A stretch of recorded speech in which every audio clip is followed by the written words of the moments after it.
Selamat pagi semuanya, perkenalkan nama saya Veronica Ellen, mahasiswa Universitas Bunda Mulia dengan mata kuliah Etika dan Communication Skill yang diajarkan oleh Miss Emilia. Puji syukur saya panjatkan pada Tuhan Yang Maha Esa, karena hari ini diberi kesempatan untuk berbagi beberapa hal dengan teman-teman. Pada kesempatan kali ini, saya ingin menyampaikan perihal tentang COVID-19 yang merajalela di India, yang dimana saya melihat berita bahwa mereka pada festival Kumbh Mela yang berupa mandi massal di Sungai Gangga yang mengakibatkan hal yang fatal, yaitu pada festival ini menjadi tsunami COVID-19 bagi India. Ribuan orang yang kala itu kumpul dan mandi di kota Hardwar untuk mengikuti festival keagamaan tersebut, meski India pada saat itu sedang menghadapi wabah corona gelombang kedua. Mereka yang mengikuti festival itu sejumlah besar tidak memakai masker dan menyelam di sungai itu. Hal ini menciptakan lingkungan ideal untuk penyebaran virus corona dengan sangat cepat. Mereka yang ada di sungai tersebut berdesak-desakan di tepi sungai untuk berenang sebagai bagian dari ritual mandi massal. Bagi mereka, keyakinan mereka adalah yang terpenting. Itulah alasan kenapa terjadinya tsunami COVID-19 di India ini bisa terjadi. Berikut bisa kita lihat saat peristiwa mandi massal di Sungai Gangga terjadi.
Kejadian tersebut, daerah lain menjadi khawatir pada para peserta Kumbh Mela akan menulari orang lain, sehingga mereka memerintahkan karantina wajib 14 hari dan memperingatkan tindakan tegas bila ada yang ketahuan menyembunyikan riwayat perjalanan. Beberapa daerah juga mengharuskan tes PCR atau antigen, tetapi hanya sedikit negara bagian yang memiliki data pesertanya, dan tidak ada negara yang mempunyai sistem pengujian mudah serta pelacakan untuk mengetahui siapa saja yang masuk ke wilayahnya. Pada saat ini, total kasus COVID-19 di India sebanyak 22.662.575 jiwa, atau yang terbanyak kedua di dunia di bawah Amerika Serikat. Angka kematian virus corona di India adalah 246.146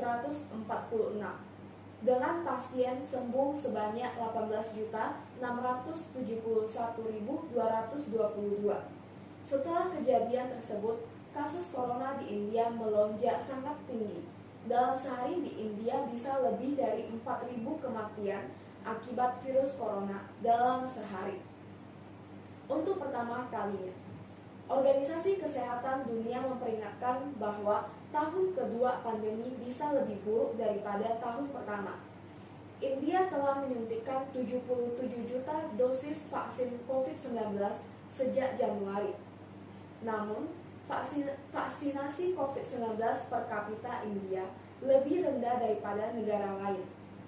India tengah berjuang mengatasi kekurangan vaksin.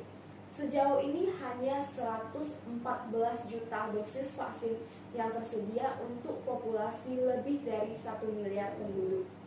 Saat ini hanya memvaksinasi orang yang berusia di atas 45 tahun. Jadi di India itu lebih mengutamakan orang tuanya dulu. Dampak dari kekurangannya dosis vaksin di India diperburuk oleh mutasi varian baru virus corona yang melanda kelompok usia muda. Sementara tenaga medis dan pekerja garis depan telah mendapatkan suntikan vaksin terlebih dahulu. Pemerintah dalam beberapa pekan terakhir telah menangguhkan ekspor vaksin. India sebagai produsen vaksin terbesar telah mengirimkan lebih dari 65 juta dosis ke seluruh dunia. Dari semua usaha yang telah dilakukan oleh pemerintah India, yang pada akhirnya keadaan COVID-19 di India bisa menurun saat ini.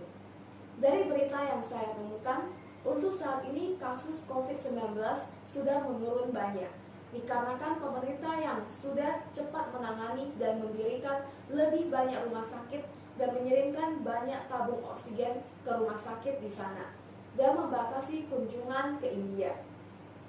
Dari pengalaman di India ini kita bisa belajar agar tidak terjadi hal yang sama di Indonesia. Jangan menyepelekan wabah corona ini karena memang adanya. Kita harus tetap terapkan protokol kesehatan saat ini.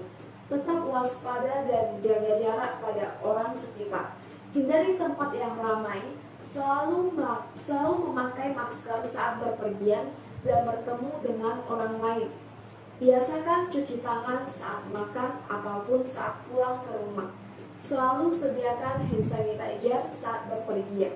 Mari kita jaga kesehatan kita dan patuhi protokol yang ada agar kita bisa terhindar dari COVID-19 ini.